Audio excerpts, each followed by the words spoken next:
نحمده ونصلي ونسلم على رسوله الكريم اما بعد فاعوذ بالله من الشیطان الرجیم بسم اللہ الرحمن الرحیم رب اشرح لي صدري ويسر لي امري واحلل عقدة من لساني يفقهوا قولي اللهم فقهنا في الدين وعلمنا التاويل آمین یا رب العالمین۔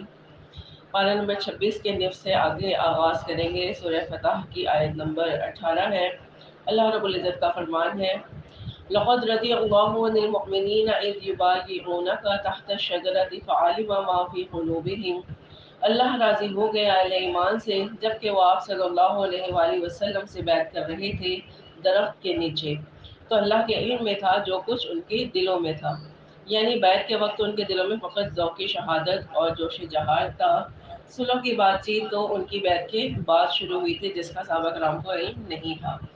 اللہ تعالیٰ اس کو زیادہ اچھا جانتے تھے۔ فَأَنزَلَ السَّكِينَةَ عَلَيْهِمْ وَأَصَابَهُمْ فَتْحٌ قَرِيبًا، تو اللہ نے ان پر سکینت نازل کر دی اور انہیں بدلے میں ایک قریبی فتح بخشی۔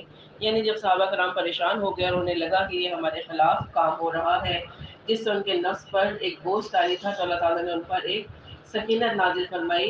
اور قریبی فتح سے مراد فتح خیبر ہے، جو حدیبیہ سے واپسی کے بعد جلد ہی ظہور میں آ گئی، اور یہ انعام انہی لوگوں کے لیے مخصوص تھا جو بیت رضوان میں شریک تھے۔ وہ مغانم کثیرۃ یأخذونها وکان اللہ عزیزا حکیما، اور بہت سے اموال غنیمت جو وہ حاصل کریں گے، اور اللہ زبردست حکمت والا ہے۔ وعدکم اللہ مغانم کثیرۃ تأخذونها فعجل لكم هذه، اے مسلمانوں، اللہ تم سے وعدہ کرتا ہے کہ بہت سے اموال غنیمت کا جنہیں تم حاصل کرو گے، بس یہ پتہ تو اس نے تمہیں فوری طور پر ادا کر دی۔ اس سے مراد صلح حدیبیہ ہے، یعنی کہ اس فتح میں بھی تم ہی غالب آؤ گے، جس کا ذکر سورت کے آغاز میں آیا تھا کہ انا فتحنا لک فتحا مبینا، یقیناً ہم نے آپ کو ایک بڑی روشن فتح عطا کی۔ یہ جو آیت نمبر 18 کا دوسرا حصہ ہے، اس میں فتح خیبر کا اللہ رب العزت نے ذکر فرمایا۔ وَكَفَّ أَيْدِيَ النَّاسِ عَنْكُمْ، اور اس نے روک لیا لوگوں کے ہاتھوں کو تم سے، کہ ظاہر ہے اگر جنگ ہوتی تو قریش بھی اپنی طاقت کا مظاہرہ کرتے تو کچھ نہ کچھ نقصان مسلمانوں کا بھی ہوتا، تو اللہ تعالیٰ نے اس سے بھی حفاظت عطا فرمائی۔ وَلِتَكُونَ آیَةً لِّلْمُؤْمِنِينَ وَيَهْدِيَكُمْ صِرَاطًا مُّسْتَقِيمًا، تاکہ یہ اہل ایمان کے لیے ایک نشانی بن جائے اور وہ تمہاری رہنمائی فرمائے سیدھے راستے کی طرف۔ وَأُخْرَىٰ لَمْ تَقْدِرُوا عَلَيْهَا قَدْ أَحَاطَ اللَّهُ بِهَا، اور کچھ فتوحات اور بھی ہیں جن پر ابھی تمہیں قدرت حاصل نہیں ہوئی، اللہ ان کا بھی احاطہ کیے ہوئے ہے۔ یعنی اس کے فوراً بعد تمہیں خیبر کی فتح حاصل ہوگی اور اس کے بعد مکہ بھی فتح ہو جائے گا۔ ان کے علاوہ بھی سرزمین عرب کے باہر بھی بہت سی فتوحات اللہ تعالیٰ نے تمہارے لیے شمار کر رکھی ہیں۔ وَكَانَ اللَّهُ عَلَىٰ كُلِّ شَيْءٍ قَدِيرًا، اور اللہ ہر چیز پر قادر ہے۔ وَلَوْ قَاتَلَكُمُ الَّذِينَ كَفَرُوا لَوَلَّوُا الْأَدْبَارَ ثُمَّ لَا يَجِدُونَ وَلِيًّا وَلَا نَصِيرًا، اور اگر یہ کافر قریش مکہ تم سے جنگ کرتے تو لازماً پیٹ پھیر جاتے، اور پھر نہ پاتے وہ اپنے لیے کوئی حمایتی اور نہ ہی کوئی مددگار۔ سنت اللہ التی قد خلت من قبل، یہ اللہ کا وہ دستور ہے جو پہلے سے چلا آ رہا ہے۔ یعنی اللہ کا قانون ہے کہ اللہ تعالیٰ اپنے رسولوں اور ان کے اہل ایمان ساتھیوں کی مدد کرتا ہے۔ چنانچہ اگر قریش مکہ اس موقع پر آپ صلی اللہ علیہ وسلم کے ساتھ جنگ کرتے تو اللہ اپنی سنت کے مطابق آپ لوگوں کی مدد کرتا، اور ایسی صورت میں انہیں شکست کا سامنا کرنا پڑتا۔ وَلَن تَجِدَ لِسُنَّتِ اللَّهِ تَبْدِيلًا، اور تم ہرگز نہیں پاؤ گے اللہ کے قانون میں کوئی تبدیلی۔ وَهُوَ الَّذِي كَفَّ أَيْدِيَهُمْ عَنكُمْ وَأَيْدِيَكُمْ عَنْهُمْ بِبَطْنِ مَكَّةَ، اور وہی ہے جس نے روک دیے ان کے ہاتھ تمہاری طرف بڑھنے سے اور تمہارے ہاتھ ان کی طرف بڑھنے سے مکہ کی وادی میں، من بعد ان اظفرکم علیہم، اس کے بعد کہ اس نے تمہیں ان پر فتح دے دی۔ یعنی اللہ تعالیٰ کی طرف سے قریش مکہ کے حوصلے پست کر دیے گئے، جس کی وجہ سے ان کے لیے مسلمانوں کا مقابلہ کرنا ممکن نہ رہا، اور انہوں نے اپنی تمام تر طاقت کے باوجود مسلمانوں کو اپنے برابر کا فریق تسلیم کرتے ہوئے ان سے صلح کر لی۔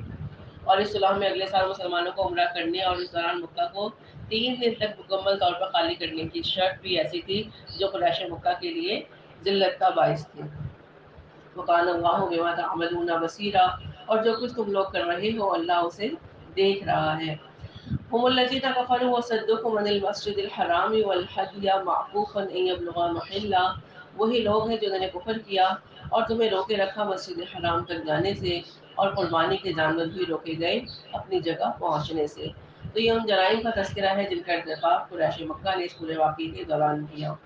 ولولا رجال مؤمنون ونساء مؤمنات لم تعلموهم ان تطؤوهم فتصيبكم منهم معرة بغیر علم، اور اگر نہ ہوتے مکہ میں موجود ایسے مومن اور مومن مرد اور مومن عورتیں جنہیں تم نہیں جانتے تھے، اندیشہ تھا کہ تم لوگ انہیں بھی کچل دیتے تو ان کے بارے میں تم پر الزام آتا بے خبری میں۔ یعنی کہ بہت سے ایسے لوگ تھے جنہوں نے اپنے ایمان کو چھپایا ہوا تھا اور وہ مکہ میں مقیم تھے، لیکن اگر جنگ چھڑ جاتی تو وہ بھی اس جنگ کا شکار ہو جاتے، تو پھر اس کی وجہ سے مسلمانوں کو بہت ملامت کا سامنا کرنا پڑتا۔ لیدخل اللہ برحمتہ من یشاء، جنگ اس لیے روکی گئی تاکہ اللہ داخل کرے اپنی رحمت میں جس کو چاہے۔ لو تزینوا لعذبنا الذین کفروا منهم عذابا علیما، اگر وہ اہل ایمان علیحدہ ہو چکے ہوتے تو ان اہل مکہ میں سے جو کافر تھے ان کو ہم ایک دردناک عذاب کا مزہ چکھاتے۔ یعنی اگر وہ معذور اور کمزور اہل ایمان اس وقت تک مکہ سے نکل چکے ہوتے تو ہم یہ جنگ ہونے دیتے اور مسلمانوں کے ہاتھوں قریش مکہ کو ان کے جرائم کی بدترین سزا دلواتے۔ اذ جعل الذین کفروا فی قلوبہم الحمیۃ حمیۃ الجاہلیۃ، اور جب ان کافروں نے اپنے دلوں میں حمیت بٹھا لی، جاہلیت کی حمیت، تو قریش مکہ نے اس موقع پر جس حمیت کا مظاہرہ کیا وہ سراسر حمیت جاہلیت تھی۔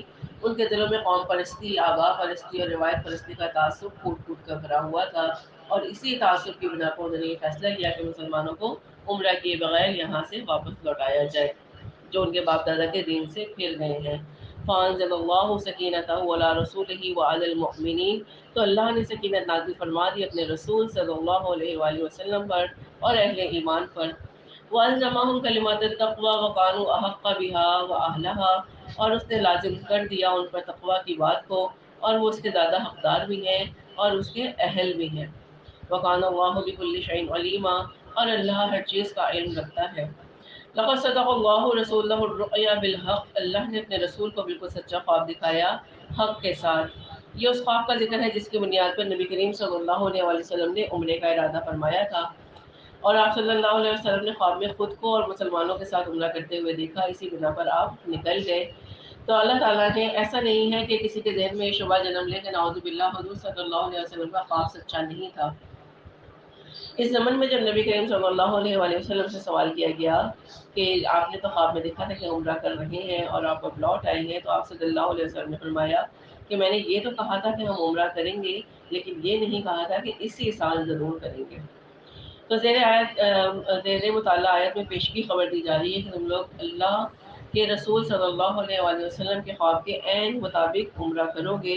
چنانچہ اگلے سال ہی 7 ہجری کو آپ نے مسلمانوں کے ہمراہ عمرہ کیا، اور تاریخ میں یہ عمرہ عمرۃ القضاء کے نام سے مشہور ہے۔ لَتَدْخُلَنَّ الْمَسْجِدَ الْحَرَامَ إِن شَاءَ اللَّهُ آمِنِينَ، اے مسلمانوں تم لازماً داخل ہو گے مسجد الحرام میں انشاءاللہ پورے امن کے ساتھ، محلقین رؤوسکم ومقصرین لا تخافون، اپنے سروں کو مڈواتے ہوئے اور بالوں کو ترشواتے ہوئے، اس وقت تمہیں کوئی اندیشہ نہیں ہوگا۔ فَعَلِمَ مَا لَمْ تَعْلَمُوا فَجَعَلَ مِن دُونِ ذَلِكَ فَتْحًا قَرِيبًا، تو اللہ وہ کچھ جانتا ہے جو تم نہیں جانتے، اور اس کے علاوہ اس نے تمہارے لیے ایک قریب کی فتح بھی رکھی ہے۔ اس سے مراد فتح خیبر ہے جو ہم بار بار جس کا ذکر کر رہے ہیں۔ هُوَ الَّذِي أَرْسَلَ رَسُولَهُ بِالْهُدَىٰ وَدِينِ الْحَقِّ، اور وہی ہے جس نے بھیجا ہے اپنے رسول کو الہدا اور دین حق دے کر۔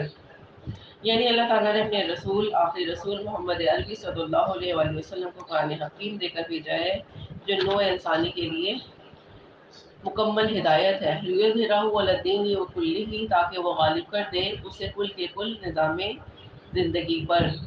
تو قرآن مجید کا مقصد ہی یہی ہے کہ زمین پر اللہ تعالیٰ کا نظام غالب کیا جائے، اللہ تعالیٰ کا جو بھی شریعت ہے اس کو زمین پر نافذ کیا جائے، زندگی کا کوئی بھی معاملہ ہو۔ رسول اللہ صلی اللہ علیہ وسلم کی بعثت کا مقصد ہی اظہار دین حق بتایا گیا، یعنی اللہ تعالیٰ نے الہدا اور دین حق دے کر اپنے رسول کو بھیجا ہی اس لیے کہ وہ اس دین کو پورے نظام زندگی پر غالب کر دیں۔ وَكَفَىٰ بِاللَّهِ شَهِيدًا، اور کافی ہے اللہ مددگار کے طور پر۔ محمد رسول اللہ والذین معه أشداء علی الکفار رحماء بینہم، محمد صلی اللہ علیہ وآلہ وسلم اللہ کے رسول ہے اور جو ان کے ساتھ ہیں وہ کافروں پر بہت بھاری اور آپس میں رحم دل ہیں۔ تو اس آیت کے اس ٹکڑے کے ترجمہ دو طرح سے کیا جا سکتا ہے۔ اگر پہلا فقرہ محمد رسول اللہ پہ مکمل کر دیا جائے اور والذین سے دوسرا فقرہ شروع کیا جائے تو آیت کا وہی مفہوم ہوگا جو ابھی ترجمے میں بیان کیا گیا کہ محمد اللہ کے رسول ہے اور جو ان کے ساتھی ہیں وہ کفار کو کھاری اور آپس میں بہت رحم دل ہیں۔ لیکن اگر پہلے فقرے کو والذین معاہ تک پڑھا جائے یعنی محمد رسول اللہ والذین معاہ، تو اس کا مفہوم یہ ہوگا کہ اللہ کے رسول محمد صلی اللہ علیہ وآلہ وسلم اور آپ کے ساتھی ایک وحدت اور ایک جماعت ہیں۔ اور دوسرے فقرے میں یہ بات بیان کی گئی کہ اللہ کے رسول اور آپ کے ساتھی صلی اللہ علیہ وآلہ وسلم کفار پر بہت بھاری اور آپس میں بہت ہی شفیق اور مہربان ہیں۔ تراہم رکعان سجدہ یبتغون فضلا من اللہ ورضوانا، تم دیکھو گے کہ انہیں رکوع کرتے ہوئے سجدہ کرتے ہوئے وہ ہر آن اللہ کے فضل اور اس کے رضا کے متلاشی رہتے ہیں۔ سیماہم فی وجوہہم من اثر السجود، ان کی پہچان ان کے چہروں پر ظاہر ہے سجدوں کے اثرات کی وجہ سے۔ تو سجدوں کے نشان سے عام طور پر پیشانی کے اوپر جو نشان پڑ جاتا ہے وہ مراد دیا جاتا ہے، جو بعض نمازیوں کے چہروں پر کثرت سجود سے پڑ جاتا ہے، لیکن یہاں اس سے اصل مراد ایک نمازی اور متقی مومن کے چہرے کی وہ نورانیت اور خاص کیفیت ہے جو اس کے عمل اور کردار کی غمازی محسوس کرتی ہے۔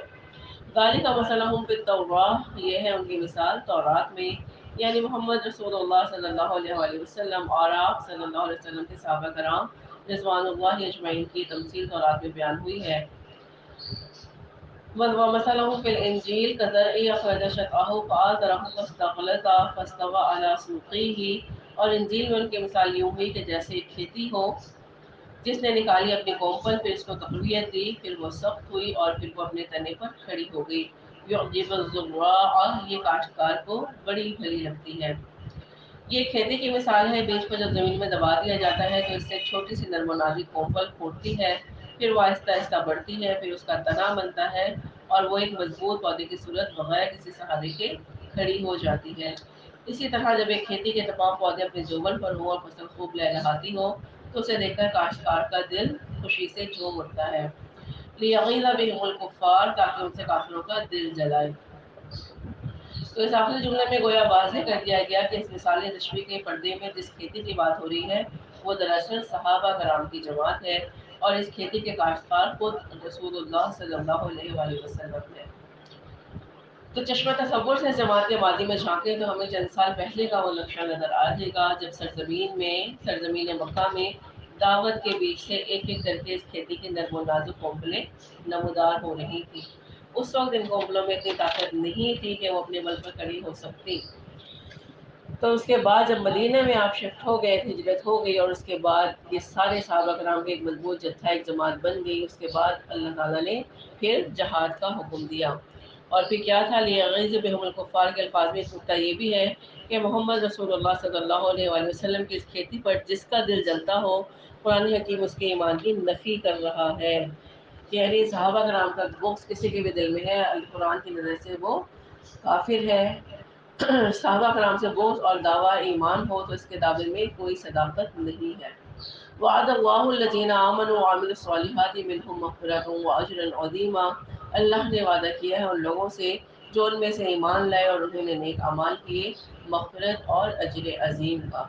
تو خالی ایمان ہی کافی نہیں ہے یا صرف اعمال حسنہ ہی کافی نہیں ہے، بلکہ ایمان اور ایمان صالح دونوں ہی مشروط ہے۔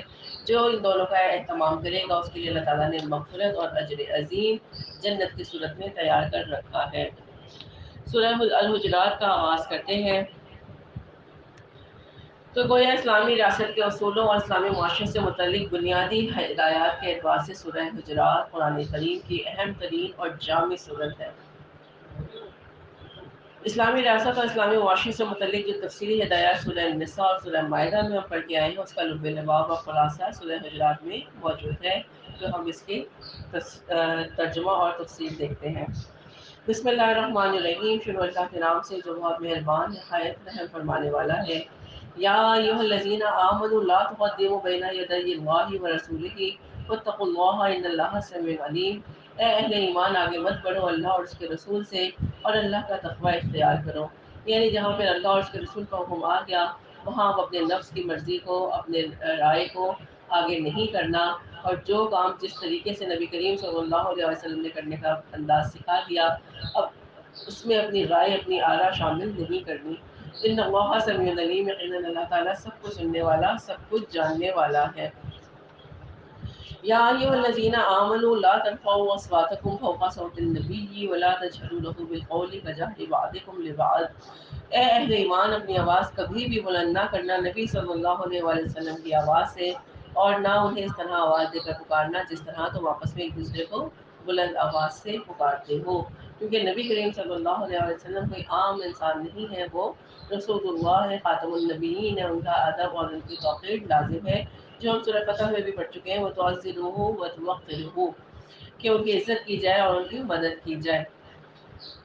تو نبی کریم صلی اللہ علیہ وآلہ وسلم کی تعظیم اور توقیر کا معاملہ بہت ہی نازک اور حساس ہے، اور اس معاملے میں ہمیشہ چوکنا اور ہوشیار رہنے کی ضرورت ہے، کہیں ایسا نہ ہو کہ نبی کریم صلی اللہ علیہ وسلم کی شان میں کسی معمولی سی بے ادبی سے تم کسی بھی قسم کے تمام نیک اعمال، تمہارے کسی بھی قسم کے جو تم نے نیک اعمال کی ہیں وہ ضائع ہو جائیں، اور وہ اسی ذام میں رہے کہ میں تو پکا اور سچا مسلمان ہوں، ہمیشہ کبائر سے بچتا رہا، کبھی چوری نہیں کی، کبھی ڈاکہ نہیں ڈالا، کبھی زنا نہیں کیا، لیکن کیا کیا کہ نبی کریم صلی اللہ علیہ وسلم کی شان میں ذرا سی بھی گستاخی ہو گئی تو کیا ہوا، ان تحبط اعمالکم وانتم لا تشعرون، وہ بات ہے کہ تمہارے سارے اعمال ضائع ہو جائیں اور تمہیں اس کی خبر بھی نہ ہو۔ ان الذين يغضون اصواتهم عند رسول الله اولئك الذين امتحن الله قلوبهم للتقوى، بے شک جو لوگ اپنی آوازوں کو پست رکھتے ہیں اللہ کے رسول کے سامنے، یہی لوگ ہیں جن کے دلوں کو اللہ نے جانچ کر پرکھ کر چن لیا ہے تقوی کے لیے۔ اور یہ کون لوگ ہیں؟ یہ صحابہ کرام رضوان اللہ اجمعین ہیں۔ لہم مغفرۃ و اجر عظیم، اور ان کے لیے مغفرت بھی ہے اور بہت بڑا اجر بھی ہے۔ ان الذين ينادونك من وراء الحجرات اکثرهم لا يعقلون، بے شک وہ لوگ جو آپ صلی اللہ علیہ وسلم کو حجروں کے پیچھے سے پکارتے ہیں ان میں سے اکثر وہ ہیں جو عقل نہیں رکھتے۔ تو بعض اوقات حضور صلی اللہ علیہ وسلم اپنے حجرہ مبارک میں تشریف فرما ہوتے تو بدو قسم کے لوگ باہر کھڑے ہو کر آپ صلی اللہ علیہ وسلم کو آوازیں دینا شروع کر دیتے، کہتے یا محمد اخرج الینا، کہ اے محمد گھر سے باہر تشریف لے آئے اور ہماری طرف باہر نکل آئے۔ نبی کریم صلی اللہ علیہ وسلم کے گھر تشریف لے جانے، آرام فرمانے اور گھر سے باہر رونق افروز ہونے کے اپنے معمولات تھے، تو یہاں واضح طور پر دو ٹوک انداز میں بتا دیا گیا کہ وقت بے وقت گھر سے باہر کھڑے ہو کر لوگوں کو آپ کو بے باکانہ انداز میں آوازیں دینے کا طرز عمل اللہ تعالیٰ کو ناپسند ہے اور سخت ناپسند ہے۔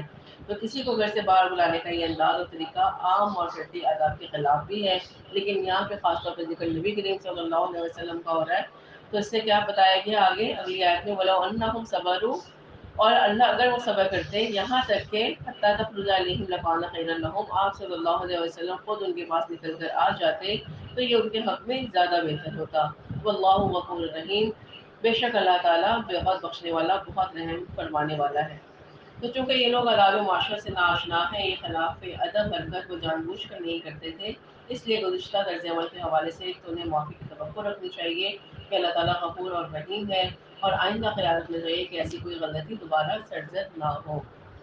یا ایھا الذین آمنوا ان جاءکم فاسق بنبأ فتبینوا، اے اہل ایمان اگر تمہارے پاس کوئی فاسق شخص کوئی بڑی خبر لے کر آئے تو تم تحقیق کر لیا کرو۔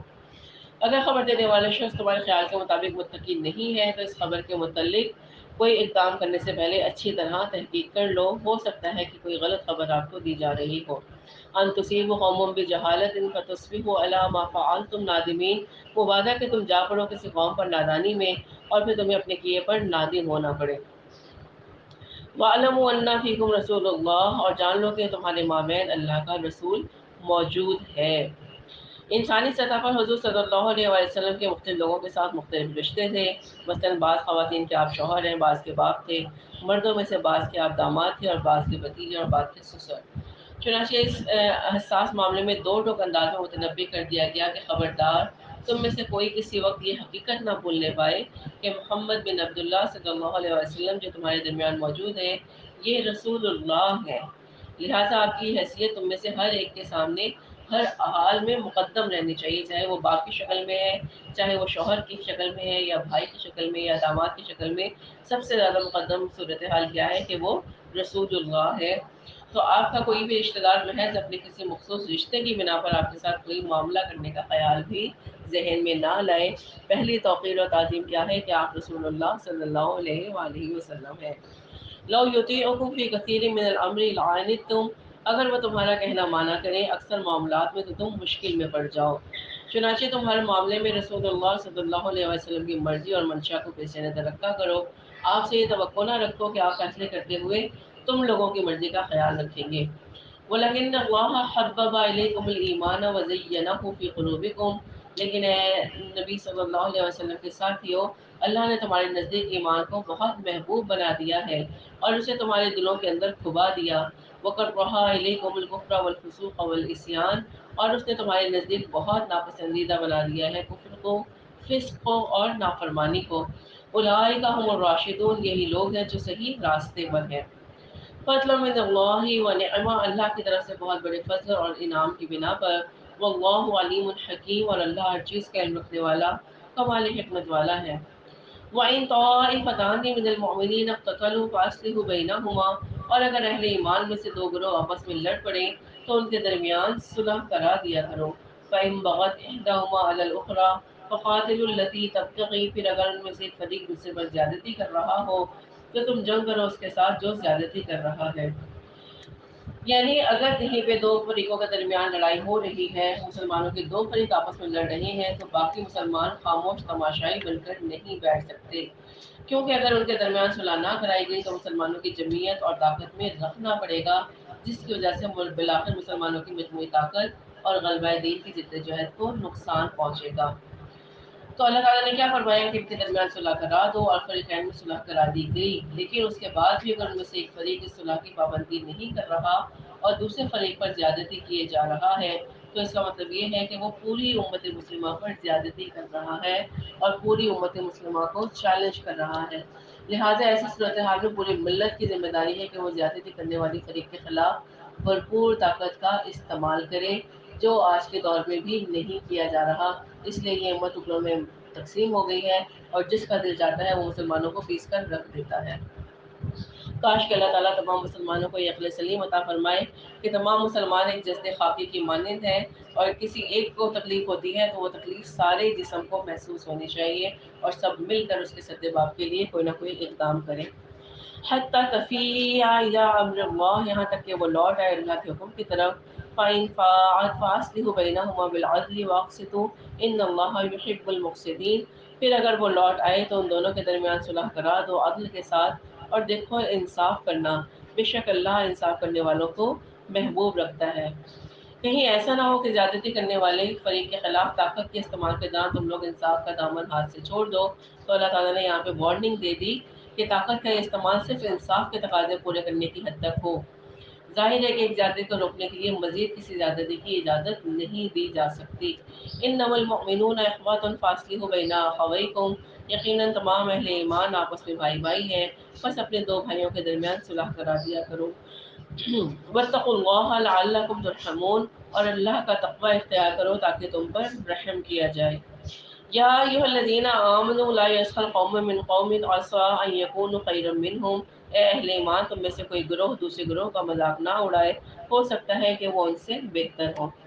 ممکن ہے کہ مد مقابل شخص کی کوئی خوبی اس کے ظاہری عیب کے مقابلے میں بہت بڑی ہو، مثلاً جسے کسی شخص کو آپ اس کی ظاہری وضاحت کا مذاق اڑا رہے ہوں، ممکن ہے کہ اس کا دل کا تقویٰ تمہارے تقویٰ کے مقابلے میں 10 گنا زیادہ ہو، یا یہ بھی ممکن ہے کہ وہ تمہارے مقابلے میں اللہ اور اس کے رسول صلی اللہ علیہ وسلم سے 1000 گنا زیادہ محبت کرنے والا ہو۔ ولا نساء من نساء عسى ان يكن خيرا منهن، اسی طرح عورتیں بھی دوسری عورتوں کا مذاق نہ اڑائیں، ہو سکتا ہے کہ وہ ان سے بہتر ہوں۔ تو گویا پہلے حکم میں مسلمان مردوں اور عورتوں کو اپنے اپنے حلقوں میں ایک دوسرے کا مذاق و تمسخر اڑانے سے منع کیا گیا۔ اب اس سلسلے کا دوسرا حکم ہے ولا تلمزوا انفسکم، اور اپنے آپ کو عیب مت لگاؤ، یعنی اپنے بھائی بندوں پر عیب لگانے سے منع کیا۔ یہ بہت ہی بلیغ انداز ہے کہ اپنے آپ کو بھی برا نہ کہو اور اپنے کسی ہم نفس کو بھی برا نہ کہو، یعنی کسی کو عیب لگانے سے پہلے یہ ضرور سوچ لو کہ وہ تمہاری اپنی ہی ملت کا ایک فرد ہے۔ تو اپنی ہی ملت کسی فرد کو برا کہنا، یا ایک مسلمان کسی دوسرے مسلمان کو برا کہہ رہا ہے، تو وہ دراصل اپنی ہی ملت کو عیب لگانے کے مترادف ہے۔ ولا تنابزوا بالالقاب، اور نہ آپس میں ایک دوسرے کو چڑھانے والے نام رکھو۔ تو تیسرا حکم یہ ہے کہ کسی فرد یا کسی گروہ کے اصل نام کو چھوڑ کر اس کے لیے کوئی ایسا نام نہ رکھ لو جو اسے پسند نہ ہو، یہ ایک مذموم اور ناپسندیدہ حرکت ہے۔ بئس الاسم الفسوق بعد الایمان، ایمان کے بعد تو کوئی برائی کا نام بھی برا ہے۔ تو تم وہ لوگ ہو جن کے دل ایمان کے نور سے منور ہو چکے، یہ ایمان کی دولت بہت بڑی فضیلت ہے جس سے اللہ نے تم لوگوں کو نوازا ہے۔ تو ایسے اعلیٰ مقام و مرتبہ پر فائز ہو جانے کے بعد ایسی گھٹیا حرکات کا ارتکاب اب تمہارے شایان نشان نہیں ہے۔ وَمَن لَّمْ يَتُب فَأُولَٰئِکَ هُمُ الظَّالِمُونَ، اور جو باز نہیں آئیں گے تو یقیناً وہی لوگ ظالم ہیں۔ یا ایھا الذین آمنوا اجتنبوا کثیرا من الظن ان بعض الظن اثم، اے اہل ایمان زیادہ گمان کرنے سے بچو، بے شک بعض گمان گناہ ہوتے ہیں۔ تو کسی کے بارے میں خواہ خواہ کوئی بات فرض کر کے یا کسی سنی سنائی بات کو بنیاد بنا کر کوئی برا گمان اپنے دل میں بٹھا لینا اور منفی رائے قائم کر لینا، جبکہ متعلقہ شخص نے ویسا کوئی کام نہ کیا ہو، تو یہ اس طرح کے گمانات سے اللہ تعالیٰ نے منع فرمایا، اور ایسے گمان کو بدگمانی یا سوء ظن کہا جاتا ہے، اور یہ بہتان اور تہمت کے زمرے میں آتا ہے۔ ولا تجسسوا، اور ایک دوسرے کے حالات کی ٹوہ میں نہ لگے رہو، ولا یغتب بعضکم بعضا، اور تم میں سے کوئی دوسرے کی غیبت بھی نہ کرے۔ تو اس حکم کا تقاضا یہ ہے کہ کوئی شخص کسی دوسرے شخص کی غیر حاضری میں اس کی کوئی برائی بیان نہ کرے، خواہ وہ برائی اس شخص میں بھی بالفعل پائی جاتی ہو، اگر پائی جاتی ہے تو غیبت ہے، اگر نہیں پائی جاتی تو وہ بہتان ہے۔ ایحب احدکم ان یاکل لحم اخیہ میتا فکرہتموہ، کیا تم میں سے کوئی شخص پسند کرے گا کہ اپنے مردہ بھائی کا گوشت کھائے، یہ تو تمہیں بہت ہی ناگوار لگا۔ یعنی مردہ بھائی کے گوشت کھانے والی بات یا مثال سے تو تمہیں بہت گھن محسوس ہوتی ہے، لیکن یاد رکھو کہ اگر تم اپنے کسی مسلمان بھائی یا بہن کی غیبت کرتے ہو تو اخلاقی سطح پر یہ حرکت اپنے مردہ بھائی کا گوشت کھانے کے مترادف ہے، کیونکہ ایسی حرکت کا ارتکاب آپ اپنے بھائی کی عزت پر ایسی حالت میں حملہ کرتے ہیں جبکہ وہ اس کا دفاع نہیں کر سکتا۔ تو اگر وہ تم اس کے سامنے وہ بات بیان کرتے تو وہ یقیناً اس کا جواب بھی تمہیں دیتا اور اپنا دفاع کرتا۔ بہرحال کسی کی عدم موجودگی میں اسے برا بھلا کہنا ایسے ہی ہے کہ جیسے اس کی لاش آپ کے سامنے ہے اور آپ اس کی بوٹیاں نوچ نوچ کر کھا رہے ہیں۔ استغفر اللہ واتقوا اللہ، اور اللہ کا تقوی اختیار کرو۔ ان اللہ تواب الرحیم، اللہ توبہ بہت قبول کرنے والا اور بہت رحم فرمانے والا ہے۔ یا ایھا الناس انا خلقناکم من ذکر و انثی، اور اے لوگوں ہم نے تمہیں پیدا کیا ہے ایک مرد اور ایک عورت سے، تو تم میں سے چاہے کوئی مومن ہے یا کوئی مشرک ہے، تم سب ایک آدم اور حوا کی اولاد ہو۔ وجعلناکم شعوبا وقبائل لتعارفوا، اور ہم نے تمہیں مختلف قوموں اور قبیلوں میں تقسیم کر دیا تاکہ ایک دوسرے کو پہچان سکو۔ تو ایک ماں باپ کی اولاد ہونے کی بنا پر اگر تمام انسان ایک رنگ اور ایک جیسے شکل و صورت کے حامل ہوتے تو ان کی پہچان مشکل ہو جاتی، چنانچہ اللہ تعالیٰ نے ہر انسان کو دوسرے سے مختلف بنایا، پھر انہیں رنگ، نسل، زبان وغیرہ کی بنیاد پر مختلف قوموں اور قبیلوں میں تقسیم کر دیا تاکہ کروڑوں اربوں انسانوں کی پہچان اور تعارف میں کسی بھی قسم کی کوئی مشکل پیش نہ آئے۔ ان اکرمکم عند اللہ اتقاکم، یقیناً تم میں سے زیادہ باعزت اللہ کے ہاں وہ ہے جو تم میں سب سے بڑھ کر متقی ہے۔ تو کسی کی ذات، نسل اس کے تقوی کا معیار نہیں ہے۔ تقوی کا معیار کسی کے اللہ کے نزدیک معزز ہونے کا معیار تقوی ہے کہ جو اللہ سے زیادہ ڈرنے والا ہے وہی اللہ کے ہاں زیادہ اکرم ہے، عزت والا ہے۔ ان اللہ علیم خبیر، یقیناً اللہ سب کچھ جاننے والا، ہر چیز سے باخبر ہے۔ قالت الاعراب آمنا، یہ بدو کہہ رہی ہیں کہ ہم ایمان لے آئے ہیں۔ قل لم تؤمنوا ولکن قولوا اسلمنا، اے نبی صلی اللہ علیہ وآلہ وسلم ان سے کہہ دیجئے تم ہرگز ایمان نہیں لائے ہو بلکہ تم یوں کہو کہ ہم مسلمان ہو گئے ہیں۔ ولما يدخل الایمان فی قلوبکم، اور ایمان ابھی تمہارے دلوں میں داخل ہی نہیں ہوا ہے۔ وَإِن تُطِيعُوا اللَّهَ وَرَسُولَهُ وَلَا يَلِدْكُم مِّنْ أَعْمَالِكُمْ شَيْئًا، لیکن اگر تم اللہ اور اس کے رسول کی اطاعت کرتے رہو گے تو وہ تمہارے اعمال میں سے کوئی کمی نہیں کرے گا۔ ان اللہ غفور الرحیم، یقیناً اللہ بہت بخشنے والا، بہت مہربان ہے۔ انما المؤمنون الذين آمنوا بالله ورسوله ثم لم يرتابوا، مومن تو بس وہی ہیں جو ایمان لائے اللہ اور اس کے رسول پر، پھر وہ شک میں ہرگز نہیں پڑے۔ یعنی ایسے لوگوں کا ایمان ان کے دلوں میں راسخ ہو کر یقین کی ایسی صورت اختیار کر گیا کہ ان کے دلوں کے اندر شک کی کوئی گنجائش باقی ہی نہیں رہی۔ وجاہدوا باموالہم وانفسہم فی سبیل اللہ، اور انہوں نے جہاد کیا اپنے مالوں اور اپنی جانوں کے ساتھ اللہ کی راہ میں۔ اولئک ھم الصادقون، اور یہی وہ لوگ ہیں جو اپنے دعوائے ایمان میں سچے ہیں۔ گویا کسی شخص کے حقیقی مومن بننے کے لیے مذکورہ شرائط کو پورا کرنا ضروری ہے۔ یہ پہلی شرط کیا ہے؟ اسلام میں داخل ہونا، پھر اس سے اعلیٰ درجے کا مقام ایمان، اور پھر اس کے بعد کیا کیا جائے، اللہ کے نام میں اپنی جان اور مال سے کسی بھی قسم کی قربانی سے دریغ نہ کیا جائے، تو پھر کیا ہے، وہ احسان کی شرط مقام پر آ جاتا ہے۔ قل اتعلمون اللہ بدینکم، اے نبی صلی اللہ علیہ وآلہ وسلم ان سے کہیے کیا تم اللہ کو جتلانا چاہتے ہو اپنا دین؟ تو ان لوگوں کے دل چونکہ حقیقی ایمان سے خالی تھے، اس لیے وہ اپنے ایمان کا بڑھ چڑھ کر پرچار کرتے تھے اور حضور صلی اللہ علیہ وآلہ وسلم پر احسان کرتے تھے کہ دیکھیں ہم تو لڑے پھرے بغیر ہی، یعنی بغیر طاقت کے، بغیر قتال کے، بغیر جنگ کے اسلام لے آئے ہیں، اس لیے اب ہمارے حقوق زیادہ ہونے چاہیے۔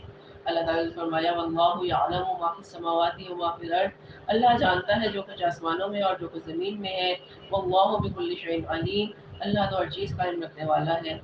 اگر حقیقی ایمان ان کے دلوں میں راسخ ہوتا تو انہیں یہ بھی یقین ہوتا کہ اللہ عالم الغیب ہے، دنیا و مافیہ کی ہر چیز اس کے علم میں ہے، اور اس کے لیے اس کے سامنے کسی کو بھی اپنے ایمان کا اظہار کرنے کی ضرورت نہیں ہے، کیونکہ وہ دلوں کے رازوں کو بھی جانتا ہے۔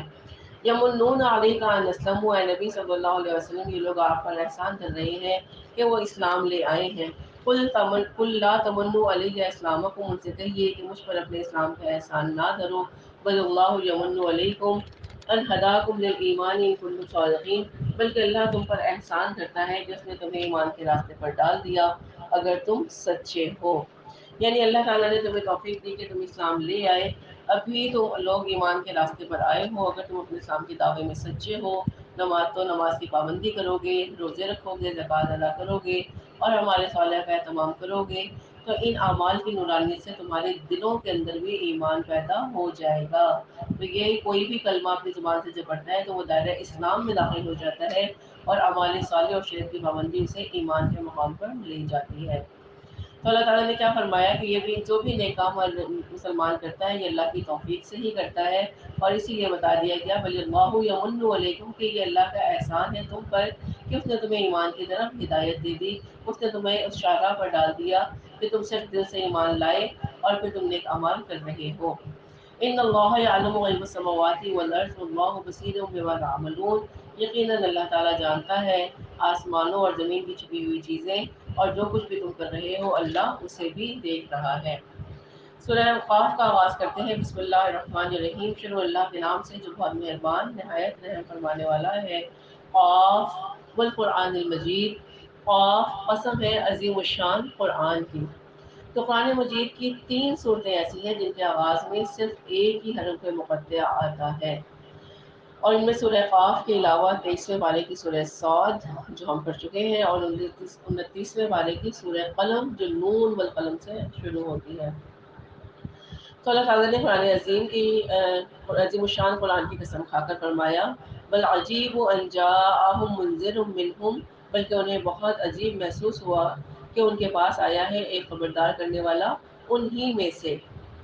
فقال الکافرون ھذا شیء عجیب، تو کافروں نے کہا کہ یہ تو بڑی ہی عجیب بات ہے، جو ہم پچھلی صورتوں میں پڑھ چکے ہیں کہ کفار کی جو وادیوں، 2 بڑی وادیاں تھیں مکہ اور مدینے کی، اور وہ کہتے تھے کہ اللہ نے اگر کسی کو چننا ہی تھا تو ان بڑے سرداروں میں سے کسی ایک کو چن لیا جاتا، ایک یتیم آخری نبی بنا کر کیوں بھیجا گیا؟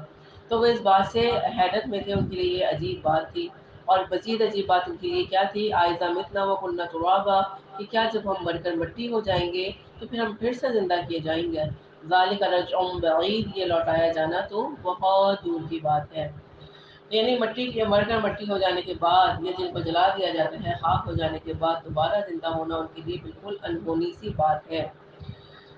قد علمنا ما تنقص الارض منہم، ہم خوب جانتے ہیں کہ زمین ان میں سے کیا چیز کم کرتی ہے۔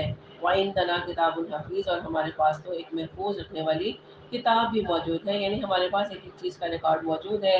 ان کے جسموں کو ہم نے مٹی سے پیدا کیا تھا، اور ان کی موت کے بعد ان کے تمام اجزاء کو ہم مٹی میں ہی محفوظ کر رکھتے ہیں، قیامت کے دن اسی مٹی سے ہم انہیں نکال لیں گے۔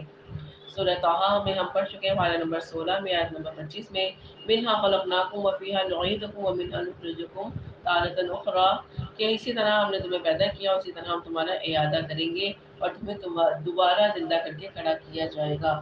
تو اللہ تعالیٰ نے کیا فرمایا کہ کوئی بھی چیز اللہ کے قبضے سے باہر نہیں ہے، ان کی ارواح یا تو عالم علیین میں ہے یا عالم صدیقین میں ہے، ان کی ارواح بھی اللہ کے پاس محفوظ ہے اور ان کا جسم بھی مٹی میں محفوظ ہے۔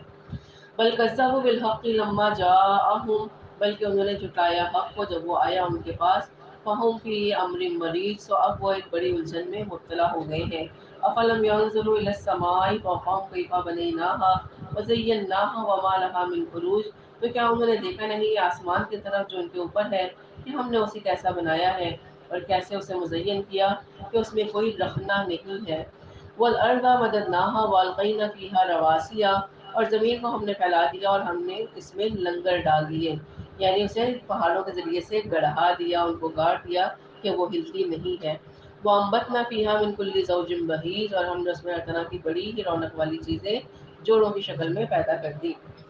تبصرۃ و ذکریٰ لکل عبد منیب، یہ اللہ کی نشانیاں ہیں سجھانے والے، یاد دہانی کرانے والے ہر اس بندے کے لیے جو رجوع کرنے والا ہے۔ تو عبد منیب سے مراد ایسا بندہ ہے جس کی روح اور فطرت کا رخ اللہ کی طرف ہو۔ مطلب یہ ہے کہ اگر کسی انسان کی فطرت سلیم اور روح زندہ ہو تبھی وسائل اس کے لیے مفید ہوں گے جو پوری کائنات میں پھیلے ہوئے ہیں۔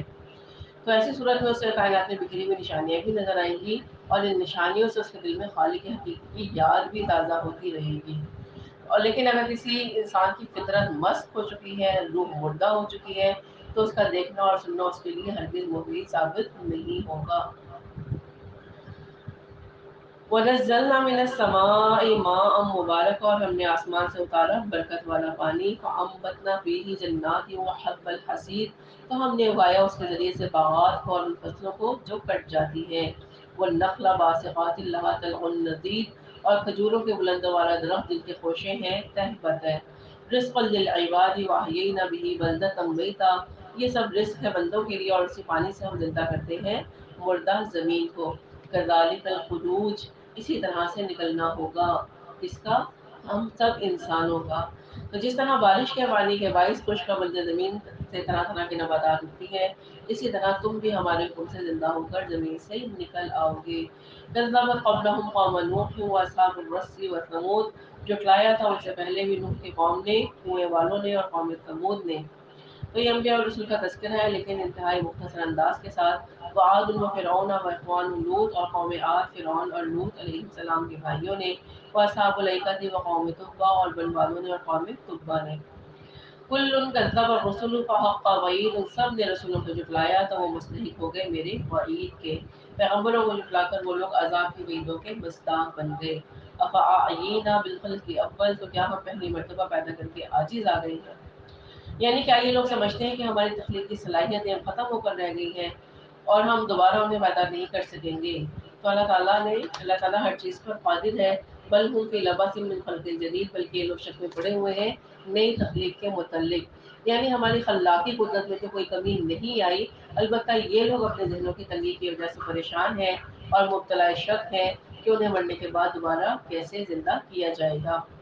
وَلَقَدْ خَلَقْنَا الْإِنسَانَ وَنَعْلَمُ مَا تُوَسْوِسُ بِهِ نَفْسُهُ، اور ہم نے انسان کو پیدا کیا اور ہم خوب جانتے ہیں جو اس کا نفس وسوسے ڈالتا ہے۔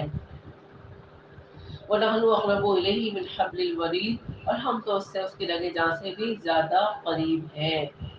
تو اللہ تعالیٰ نے بتا دیا کہ تم جہاں کہیں بھی ہوتے ہو اللہ تمہارے ساتھ ہوتا ہے۔ ہم اس کیفیت کو نہیں سمجھ سکتے لیکن اللہ تعالیٰ نے منطقی طور پر بتا دیا کہ ہم تمہاری رگِ جان سے بھی زیادہ قریب ہیں۔ اذ يتلقى المتلقيان عن اليمين وعن الشمال قعيد، جب لے کے جاتے ہیں دو لینے والے جو دائیں اور بائیں طرف بیٹھے ہوتے ہیں۔ یعنی اللہ تعالیٰ خود ہر جگہ ہر آن موجود ہے، اس کے علاوہ اس نے ہر انسان کے دائیں بائیں دو فرشتے بھی مقرر کر رکھے ہیں جو اس کے ہر فعل اور ہر عمل کو ریکارڈ کر رہے ہیں، اور ان کو کراما کاتبین کہا جاتا ہے، جو انشاءاللہ تعالیٰ ہم سورہ انفطار میں پڑھیں گے۔ ما یلفظ من قول الا لدیہ رقیب عتید، وہ کوئی لفظ نہیں بولتا مگر اس کے پاس ایک مستعد نگران موجود ہوتا ہے۔ یعنی انسان جو کوئی بھی لفظ اپنی زبان سے بولتا ہے متعلقہ فرشتہ اس کو فوراً ریکارڈ کر لیتا ہے، اور ظاہر ہے فرشتوں کی ریکارڈنگ بھی عالم امر کی ایک چیز ہے، اس لیے اس کی کیفیت بھی ہمارے تصور میں نہیں آ سکتی۔ وجاء سکرۃ الموت بالحق، اور بالآخر موت کی بے ہوشی کا وقت آن پہنچا حق کے ساتھ۔ تو موت کا آنا تو قطعی اور برحق ہے، اس سے کسی کو انکار نہیں۔ اللہ کے منکر تو بہت ہے لیکن موت کا منکر کوئی بھی نہیں ہے، چاہے وہ ہندو ہو، چاہے وہ یہودی ہو، چاہے وہ نصارہ ہو، چاہے وہ بالکل ہی بے دین ہو، کسی بھی خدا کو نہ مانتے ہوں، ان کو بھی اس بات پر اقرار ہے، یقین ہے کہ موت نے آنا ہی آنا ہے۔ تو اس آیت کا انسان کی نفسیات کے ساتھ بھی گہرا تعلق ہے۔ یہ ہر انسان کی نفسیاتی کمزوری ہے کہ موت کو برحق جانتے ہوئے بھی وہ اس کے تصور کو حلق الوسع اپنے ذہن سے دور رکھنے کی کوشش کرتا ہے۔ تو اللہ نے کیا فرمایا، وہ جا سکرۃ الموت بالحق، کہ بالآخر موت کی بیہوشی کا وقت آ پہنچا، وقت آن پہنچا، ذالک ما کنت منہ تحید، یہی ہے نا وہ چیز جس سے تو بھاگا کرتا تھا۔ تو انسان زندگی میں ہر چیز کی پلاننگ کرتا ہے لیکن اپنی موت کو بھول کے رکھتا ہے۔ وقتی طور پر اگر انسان کسی عزیز کی موت میں شرکت کرتا ہے تو وقتی طور پر موت کا اور قبر کا نقشہ اس کی آنکھوں کے سامنے آتا ہے، تو بھی انسان اس خیال کو جھلک دیتا ہے کہ مجھے بھی مرنا ہے۔ جو ہر وقت اس خیال کو یاد رکھے، اللہ تعالیٰ کے رسول صلی اللہ علیہ وسلم نے فرمایا کہ عقل مند وہ ہے جو اپنی موت کو یاد رکھے، اور اس سے بھی زیادہ عقل مند وہ ہے جو مرنے کے بعد اپنی ہڈیوں کے گلنے اور سڑنے کو یاد رکھے۔ جو موت کی یاد دہانی ہے وہ انسان کو دنیا میں دل لگانے نہیں دیتی ہے، وہ شہوتوں کو، لذتوں کو توڑنے والی ہے۔ وَنُفِخَ فِي الصُّورِ ذَلِكَ يَوْمُ الْوَعِيدِ، اور جب سور میں پھونکا جائے گا، یہ ہے وعدے کا دن۔ تو پہلے انفرادی موت کی بات کی گئی، اب اس آیت میں پوری دنیا کی اجتماعی موت کا ذکر ہے کہ جب کسی شخص کو موت آتی ہے تو اس کے لیے وہ گویا وہی قیامت ہے۔ اس لیے انفرادی موت کو قیامت صغریٰ اور اجتماعی موت کو قیامت کبریٰ کہا جاتا ہے۔ تو پچھلی آیت میں قیامت صغریٰ کا ذکر تھا اور اب قیامت کبریٰ کا ذکر ہے کہ جب سور میں پھونکا جائے گا تو کہا جائے گا کہ یہ ہے وہ وعدے کا دن۔ وَجَاءَتْ كُلُّ نَفْسٍ مَعَهَا سَائِقٌ وَشَهِيدٌ، اور ہر جان آئے گی اس حالت میں کہ اس کے ساتھ ہوگا ایک دھکیلنے والا اور ایک گواہ۔ تو دنیا میں ہر انسان کے ساتھ جو دو فرشتے کرام کاتبین مامور ہیں، وہی قیامت کے دن اسے لا کر اللہ کی عدالت میں پیش کریں گے۔ ان میں سے ایک فرشتہ اس کے اعمال نامہ اٹھائے ہوئے ہوگا جبکہ دوسرا اسے عدالت کی طرف دھکیل رہا ہوگا۔ لقد كنت في غفلة من هذا، اللہ فرمائے گا اے انسان تو اس دن سے غفلت میں رہا تھا۔ فَكَشَفْنَا عَنْكَ غِطَاءَكَ فَبَصَرُكَ الْيَوْمَ حَدِيدٌ، تو آج ہم نے تجھ سے تیرا پردہ ہٹا دیا، تو آج تمہاری نگاہیں کتنی تیز ہو گئی ہیں۔ تو دنیا میں رہتے ہوئے بہت سے حقائق تمہارے لیے پردہ غیب میں تھے، وہاں تجھ سے مطالبہ کیا تھا کہ ان حقائق پر بغیر دیکھے ایمان لے آؤ۔ آج غیب کا پردہ اٹھا دیا گیا، اب تمہاری نظر ہر چیز کو دیکھ سکتی ہے، فرشتوں کو بھی دیکھ رہی ہے، جنت اور جہنم کو بھی دیکھ رہی ہے، اللہ تعالیٰ کو بھی دیکھ رہی ہے، حتیٰ کہ آج تم اپنے ساتھ رہنے والے فرشتوں کو بھی دیکھ رہے ہو۔ دنیا میں وہ ہم سے پوشیدہ ہے۔ وَقَالَ قَرِينُهُ هَٰذَا مَا لَدَيَّ عَتِيدٌ، اور اس کا ساتھی کہے گا پروردگار یہ جو میری تحویل میں تھا یہ حاضر ہے۔ القیٰ فی جہنم کل کفار عنید، اللہ تعالیٰ فرمائے گا جھونک دو جہنم میں ہر ناشکرے سرکش کو۔ تو یہ حکم گویا اس انسان اور اس کے ساتھی شیطان دونوں کے لیے ہی ہوگا۔ تو جو آیت نمبر 23 ہے، وَقَالَ قَرِينُهُ هَٰذَا مَا لَدَيَّ عَتِيدٌ، اس کا ساتھی، اس سے مراد شیطان بھی ہے اور اس سے مراد فرشتہ بھی ہے، لیکن زیادہ رائے سے مراد شیطان ہے۔ دراصل خیر اور شر کی قوت انسان کے اندر بھی موجود ہے اور خارجی ماحول میں بھی انسان کے نفس اسے برائی پر ابھارتا ہے، جبکہ خارج میں ہر انسان کے ساتھ ایک شیطان بھی معمور ہے جو ہر وقت اس کے نفس میں وسوسہ اندازی کرتا ہے۔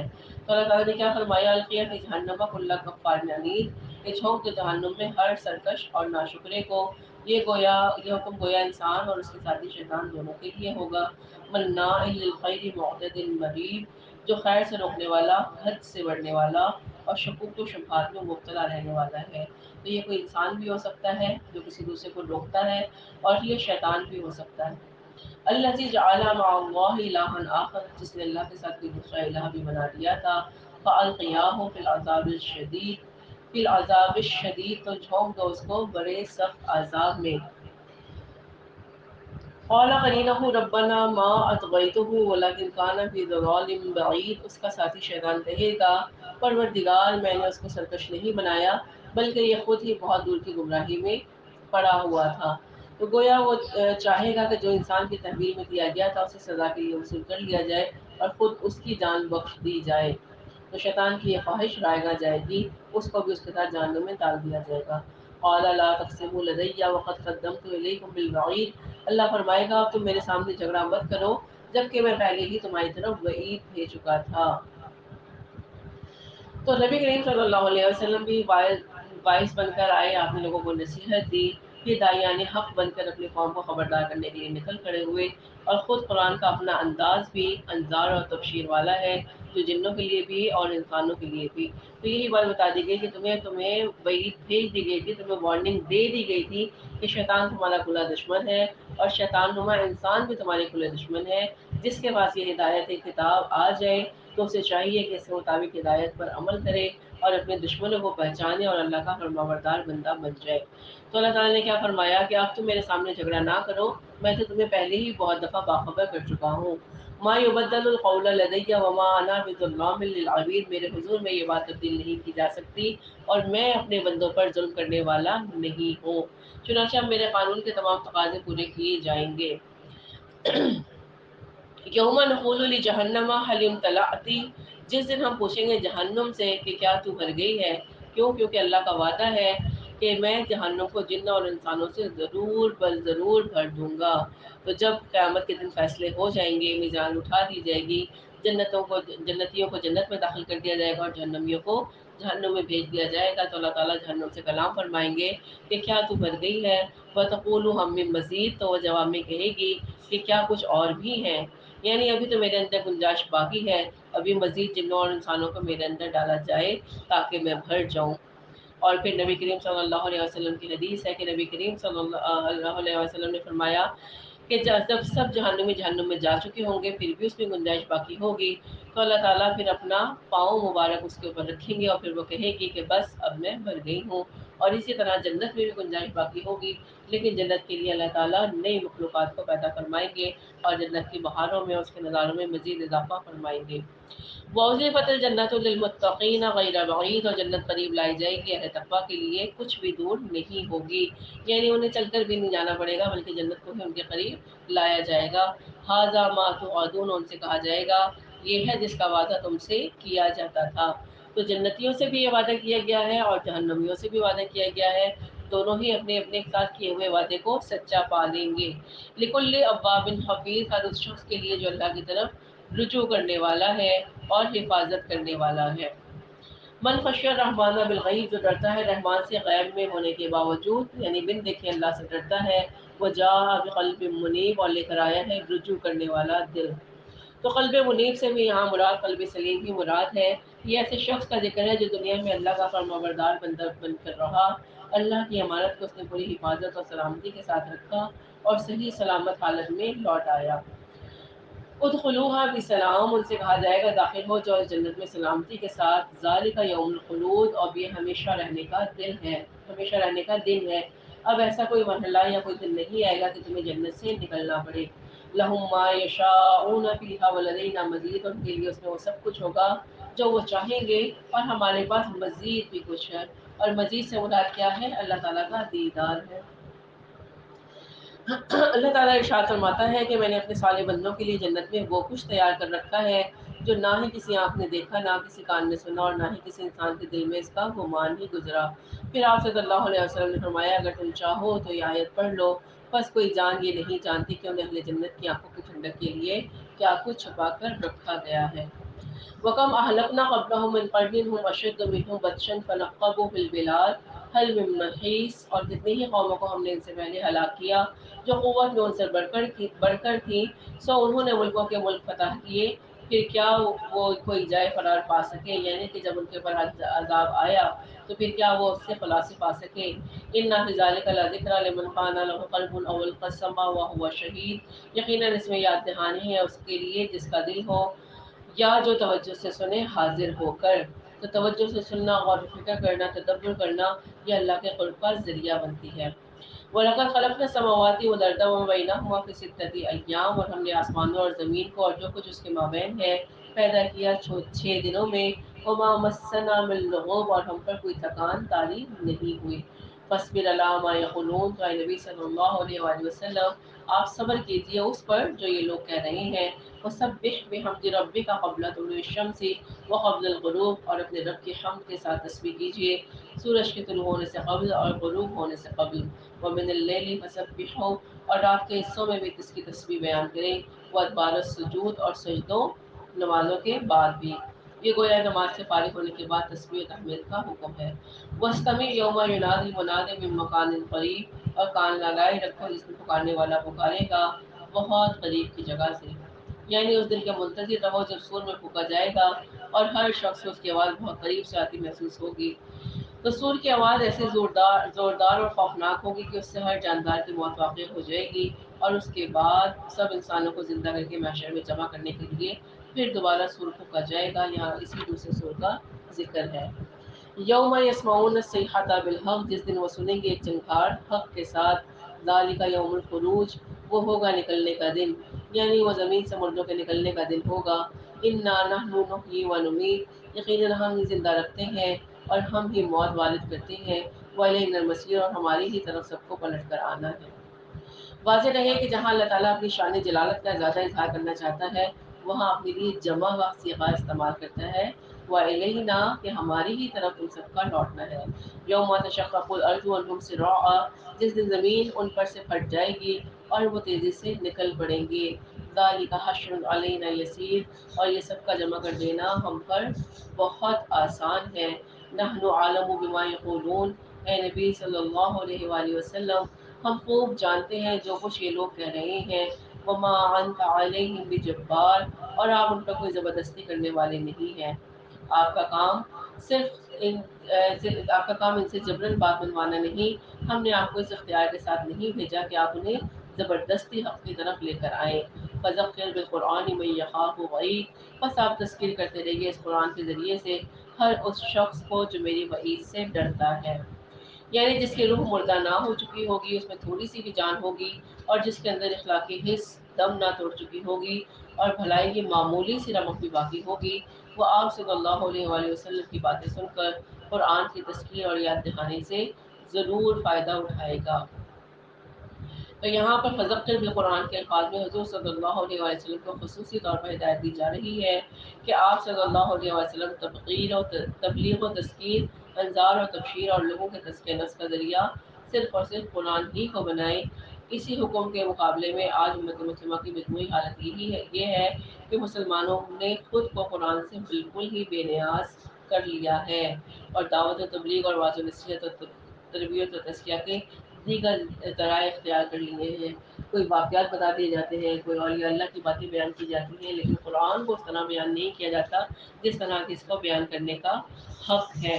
تو اللہ تعالیٰ نے کیا بتایا کہ لوگوں کو باخبر کرنے کے لیے قرآن کے ذریعے سے نصیحت کریں، قرآن کی نصیحت دل پر اثر کرتی ہے، اور یہ کہ میں ہدایت ہے، یہ ہماری ہم انسانوں کی مینول بک ہے جس کے مطابق ہم نے زندگی گزارنی ہے، اور پھر اس کے مطابق زندگی گزارنے کے بعد ہی ہم اس قابل ہوں گے کہ جب اللہ سے ملاقات کریں تو اللہ ہم سے راضی ہوگا اور ہم اللہ سے راضی ہوں گے۔ سورہ زاریات کا آغاز کرتے ہیں۔ سورہ زاریات کا آغاز 4 قسموں سے ہو رہا ہے اور اس انداز سے شروع ہونے والی قرآن مجید کی دوسری صورت ہے۔ اس سے پہلے ہم سورہ صافات پڑھ چکے ہیں 30ویں پارے میں، جس میں اللہ تعالیٰ نے فرشتوں کی قسم کھائی تھی۔ سورہ زاریات کی قسموں کے بارے میں بھی سب مفسرین متفق ہیں کہ ان میں ہواؤں کا ذکر ہے۔ بسم اللہ الرحمن الرحیم، شروع اللہ کے نام سے جو بہت مہربان نہایت رحم فرمانے والا ہے۔ والذاریات ذروا، قسم ہے ان ہواؤں کی جو بکھیرنے والی ہیں جیسا کہ بکھیرے جاتا ہے۔ تو ہوائیں بہت سی چیزوں کو بکھیرتی ہیں، مثلاً پودوں کے پھولوں کے زردانے ہواؤں کی مدد سے ایک پودے سے دوسرے پودے تک پہنچ جاتے ہیں۔ اس طرح بہت سے درختوں کے بیج ہواؤں کے دوش پر سفر کرتے ہوئے دور دراز علاقوں تک پہنچ جاتے ہیں، اور یوں ہوائیں پودوں کے پھلنے پھولنے اور جنگلات کو بڑھانے میں مدد دیتی ہیں۔ فالحاملات وقرا، پھر بوجھ اٹھا کر لانے والی ہیں۔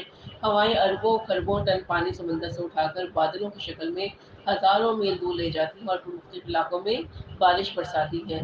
فالزاجرات یسرا، پھر نرمی سے چلنے والی، یعنی کبھی ٹھنڈی ٹھنڈی ہوا اس طرح چلتی ہے کہ اس کے ہلکے ہلکے جھونکے نباتات و حیوانات سب کے لیے بہت فرق بخش ہوتے ہیں۔ فالمقسمات امرا، پھر اللہ کے امر کو تقسیم کرنے والی ہے۔ تو اس سے مراد ہے کہ بارش کی تقسیم بادل کی شکل میں سمندر کے پانی کو ہوائیں مختلف علاقوں میں اڑائے پھرتی ہیں، مگر کس جگہ بارش ہوگی اور کس جگہ نہیں ہوگی اور کس قدر ہوگی، یہ سارے حکم اللہ تعالیٰ ہی نافذ فرماتے ہیں۔ اللہ کے اس امر کی تقسیم ہواؤں کے ذریعے سے ہی ہوتی ہے۔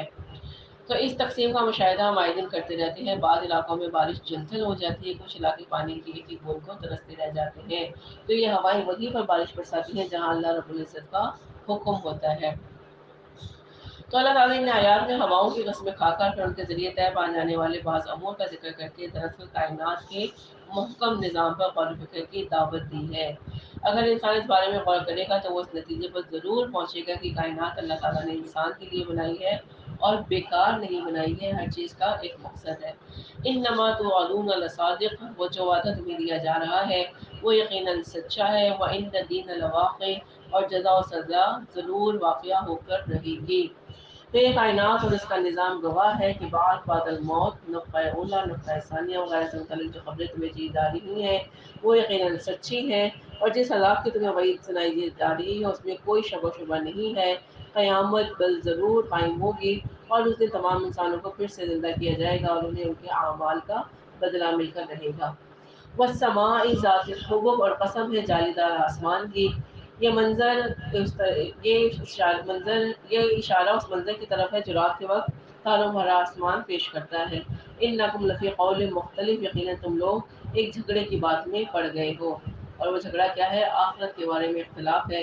یوفک عنہ من افک، اور اس سے وہی پھیرا جاتا ہے جو پھیر دیا گیا ہو۔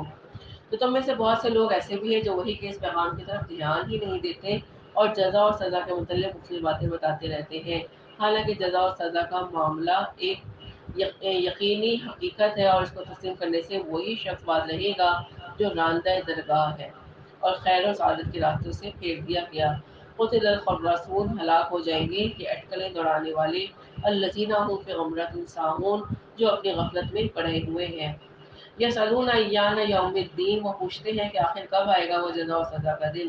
تو مشرکین یہ سوال تنزیہ انداز میں کرتے تھے اور آپ سے کہتے رہتے تھے کہ جزائے اعمال کا دن آ کر رہے گا، تو آخر کب آئے گا یہ روز جزا؟ یوم هم علی النار یفتنون، جس دن یہ لوگ آگ پر سینکے جائیں گے۔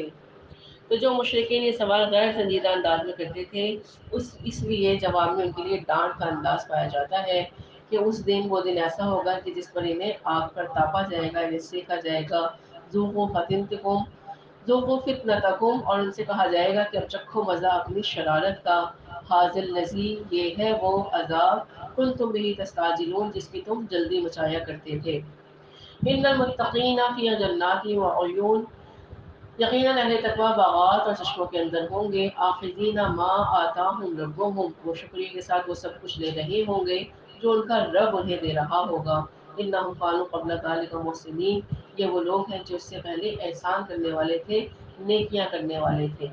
یعنی یہ لوگ دنیا کی زندگی میں اپنے نیک اعمال کی وجہ سے درجہ احسان تک پہنچے ہوئے تھے۔ کانوا قلیلا من اللیل ما یہجعون، رات کا تھوڑا ہی حصہ ہوتا تھا جس میں وہ سوتے تھے، یعنی ان لوگوں کی راتوں کا بیشتر حصہ اللہ کی عبادت میں حضور حاضری کھڑے ہو کر عبادت کے ساتھ گزرتا تھا۔ وبالاسحار هم یستغفرون، اور سحری کے اوقات میں وہ استغفار کرتے تھے۔ وفی اموالہم حق للسائل والمحروم، اور ان کے اموال میں سائل اور محتاج کا حق ہوا کرتا تھا۔ انہوں نے اس حقیقت کو قبول کر رکھا تھا کہ ان کے پاس جو کچھ بھی ہے وہ اللہ کا دیا ہوا ہے، اس میں فقراء و مساکین کا حصہ ہے، اور وہ متعلقہ لوگوں تک ان کا حق بھی پہنچایا کرتے تھے۔ تو یہ ساری خوبیاں بتائی جا رہی ہیں کس لیے؟ احسان کرنے والوں کی، جنہیں رکھا جائے گا جنات میں، اور عیون میں، باغات میں اور چشموں میں۔ وفی الارض آیات للموقنین، اور زمین میں ہر چار طرف نشانیاں ہیں یقین کرنے والوں کے لیے۔ وفی انفسکم افلا تبصرون، اور تمہاری اپنی جانوں میں بھی نشانیاں ہیں تو کیا تم دیکھتے نہیں ہو؟ یعنی انسان کے جسم اور جسم کے ایک نظام کے اندر اللہ تعالیٰ کی بے شمار نشانیاں موجود ہیں، تو انسان کو چاہیے کہ وہ نشانیوں پر غور و فکر کرے۔ وفی السماء رزقکم وما توعدون، اور آسمان میں تمہارا رزق ہے اور وہ بھی جس کا تم سے وعدہ کیا جا رہا ہے، یعنی تمہارا طے شدہ رزق بادلوں کی بارش کی صورت میں تمہارے اندر موجود ہے۔ اور کیا ہے؟ وما توعدون، تمہارے لیے یا تو جنت ہے یا تو دوزخ ہے، وہ بھی آسمانوں میں موجود ہے۔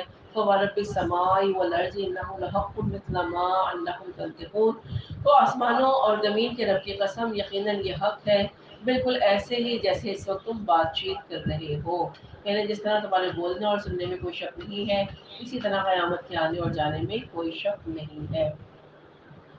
حل اتاک حدیث ضیف ابراہیم المکرمین، کیا آپ صلی اللہ علیہ وسلم کے پاس ابراہیم علیہ السلام کے معزز مہمانوں کی خبر پہنچی؟ یہ اس واقعے کی طرف اشارہ ہے جب فرشتے انسانی شکلوں میں مہمان بن کر حضرت ابراہیم علیہ السلام کے پاس آئے تھے۔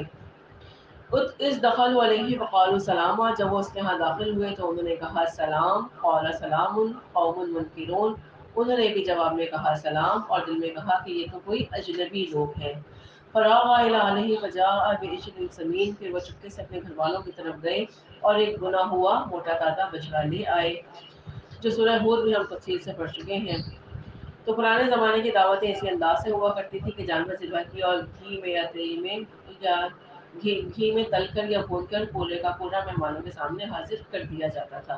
فقربہ الیہم قال الا تاکلون، پھر اسے ان کی طرف بڑھایا اور کہا کہ آپ لوگ کھاتے کیوں نہیں؟ فاوجس منہم خیفہ، تو اس نے ان کی طرف سے دل میں اندیشہ محسوس کیا کہ جب مہمانوں نے کھانا نہیں کھایا تو ابراہیم علیہ السلام کو اندیشہ لاحق ہوا کہ شاید یہ لوگ میرے دشمن ہیں، مجھے نقصان پہنچانا چاہتے ہیں، اس لیے میرا نمک کھانے سے احتراز کر رہے ہیں۔ یعنی پرانے زمانے کے لوگ دشمنی میں بھی شرافت دکھاتے تھے کہ کسی کا اگر نمک کھا لیا تو اسے نقصان نہیں پہنچائیں گے، لیکن آج کی یہ قوم اس درجے سے بھی گر چکی ہے۔ قالوا لا تخف، انہوں نے کہا کہ آپ ڈرے نہیں، وبشروہ بغلام علیم، انہوں نے کہا کہ انہوں نے اسے بشارت دی ایک صاحب علم بیٹے کی۔ صاحب علم بیٹے سے مراد حضرت اسحاق علیہ السلام ہے، جن کی پیدائش کی بشارت فرشتوں نے دی۔ فاقبلت امرأة في صرة فصكت وجهها وقالت عجوز عقیم، اس پر ان کی بیوی سامنے آئی بڑبڑاتی ہوئی اور اس نے اپنا ماتھا پیٹ لیا حیرت سے یا خوشی سے اور کہنے لگی کہ بڑھیا بانجھ، یعنی ایک بوڑھی بانجھ عورت بچہ جنے گی، کہ میں تو ساری عمر بانجھ رہی ہوں اور اب تو میری ماں بننے کی عمر بھی نہیں رہی، تو اب میرے یہاں بیٹا کیسے پیدا ہوگا؟ قالوا کذالک، انہوں نے کہا ایسا ہی فرمایا ہے، قال ربک، آپ کے رب نے۔ فرشتے جو انسانی شکل میں تھے انہوں نے جواب دیا یقیناً یہ ایسا ہو کر رہے گا، اور یہ خبر ہم اپنی طرف سے نہیں دے رہے بلکہ آپ کے رب نے یہ فیصلہ فرمایا ہے۔ انہ هو الحکیم العلیم، یقیناً وہ سب کچھ جاننے والا بھی ہے اور بہت حکمت والا بھی ہے۔ تو اس کے آگے کا مکالمہ ان شاء اللہ تعالیٰ ہم کل کریں گے۔ وآخر دعوانا الحمد للہ رب العالمین، سبحان ربک رب العزت عما یصفون وسلام علی المرسلین والحمد للہ رب العالمین۔ ربنا تقبل منا انک انت السمیع العلیم وتب علینا انک انت التواب الرحیم، آمین یا رب العالمین۔ السلام علیکم ورحمۃ اللہ وبرکاتہ۔